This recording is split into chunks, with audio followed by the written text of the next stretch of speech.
I am incredibly confused this morning. For years now, we have been told that the WNBA is a beacon for diversity, equity, and inclusion. This league has been promoted as the league for everyone. We have been told that everyone is welcome in the WNBA. For example, if you happen to be 39 years old with a beard as thick as the mud in the Tennessee River, you are welcome to try out for a WNBA team. They will not discriminate against you based on age and your preferred gender. You don't even have to apply for she/her pronouns. You can simply apply for they/them pronouns, and you and your beard will be welcomed with hairy arms and possibly even hairy legs into the WNBA. Supposedly, everyone is welcome. Everyone is included in the WNBA, unless you happen to be a member of conservative media, also known as media for normal people.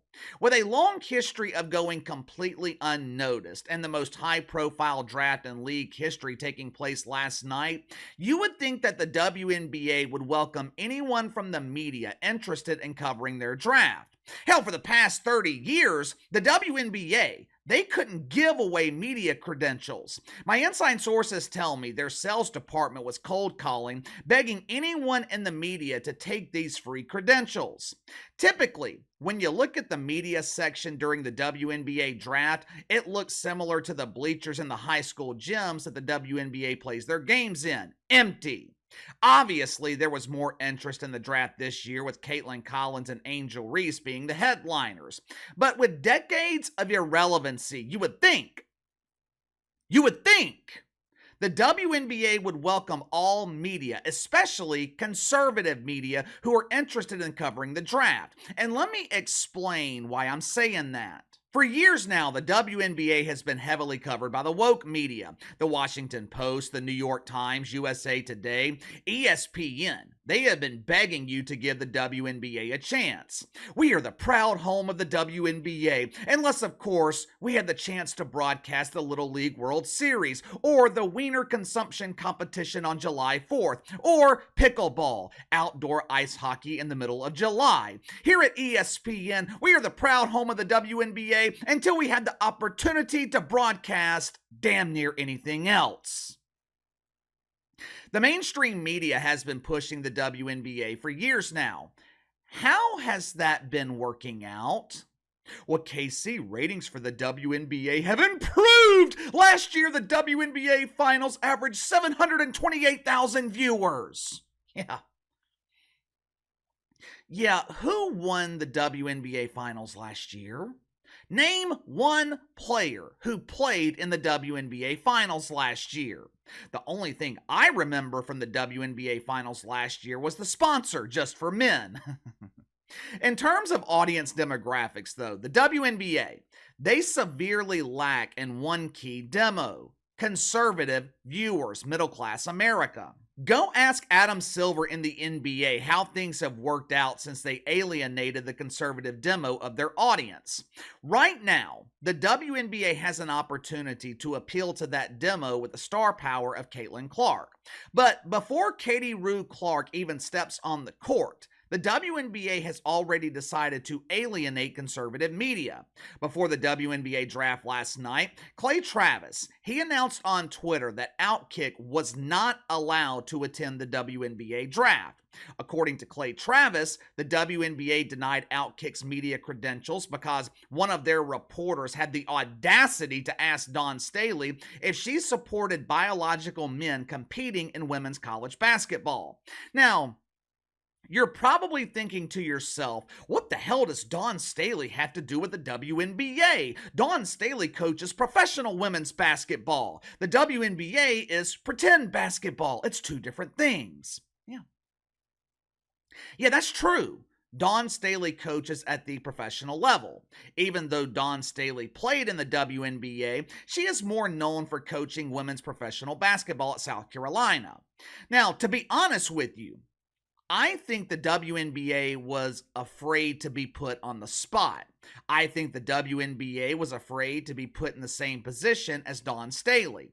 I agree here with Clay Travis. They did not want Outkick hijacking the draft by asking coaches and players about transgender athletes in the WNBA. And just to be clear, that would be a legitimate question to ask someone in the WNBA. And you don't have to take my word for it. KC always comes with the proof. You see, Casey has a very long memory. He has the ability to vividly remember things that happened a long time ago. For example, it's been almost 2 years now, and I'm still waiting for that apology from the Star Trek virgin Mike Freeman at USA Today for pushing that story of mythical racism involving Rachel Richardson and BYU. I have not forgotten about that, Mikey. Believe it or not, the WNBA, and I didn't know this until this morning, the WNBA actually has a policy that allows transgender women to participate in the league. Now, to my knowledge, I don't think it's happened yet, but who knows? Who knows? I remember a couple of years ago, Russell Westbrook was wearing something that looked like a woman's dress on the streets of New York City. Maybe that would qualify Russell Westbrook to play in the WNBA. Last spring, Bill Rhoden from ESPN, he asked the former face of the WNBA, Bob Greiner, if she advocated for biological men to participate in women's sports. Listen to her response. Oh, I mean that ranks high on the list of things that I'll be fighting for and speaking up against. You know, everyone deserves the right to play. I think it's a crime, honestly, to separate someone for any reason. So I definitely will be speaking up against that legislation and those laws that are trying to be passed for sure. This is why the diva of dump divas, this is why WNBA Commissioner Cathy Engelbert didn't want Outkick attending the WNBA Draft. Now, on one hand, I can kind of understand her reasoning. She wanted last night to be an historic night for the WNBA. Normally, when the WNBA is making history, it's for negative reasons. You know, like the first semi-professional basketball game that failed to give away free tickets, or the first semi-professional sports league to draw ratings so low on television they could not be measured. Last night was a historic night for all the right reasons. Kat Engelbert, she didn't want that to be ruined by having her coaches and players being put in a position to answer a simple question, especially the players. She damn sure didn't want the players answering this question. With the WNBA already having this policy in place, if Outkick asked a current player, "Do you want biological men competing against you in the WNBA?" they would probably say, "Isn't that already happening?" Here's the thing though.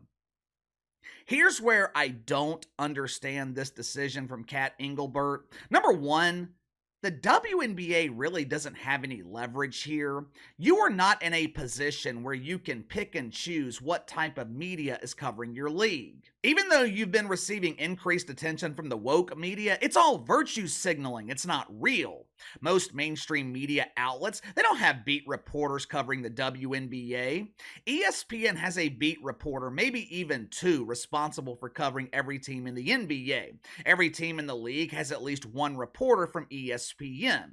WNBA doesn't have that same luxury. And number two, there's the old adage, there is no such thing as bad publicity. Imagine if Outkick had the opportunity to ask Caitlin Clark about transgender athletes in the WNBA, and she said that athletes should participate against the gender they were born with. Now sure, Caitlin Clark would be destroyed by the mainstream media, but she would be praised and respected by the one demo that the WNBA is missing. According to the WNBA, they didn't deny Outkick's media credentials because they were overcome with fear. They didn't deny Outkick's media credentials because they were conservative media. No! According to the WNBA, we had to deny their credentials because we didn't have enough room.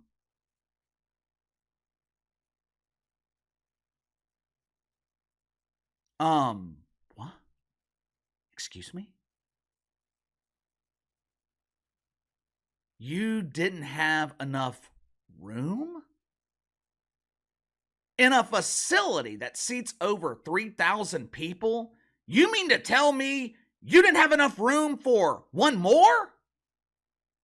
Any excuse would have been better than that excuse. You really expect me to believe that a league that struggles to fill high school gyms doesn't have enough room for one more person from the media? For some reason, I just ain't buying it. In a league dedicated to inclusion, that does not sound very inclusive. Russell Wilson. Russell Wilson is also getting roasted for comments he made about the WNBA last night. After Caitlin Clark was drafted, her salary was released to the general public. As expected, Caitlin Clark went from making over $1 million at Iowa to making minimum wage in the WNBA. Russell Wilson sent out a tweet that said, "These ladies deserve so much more. I'm praying for the day. Oh, praying for the day."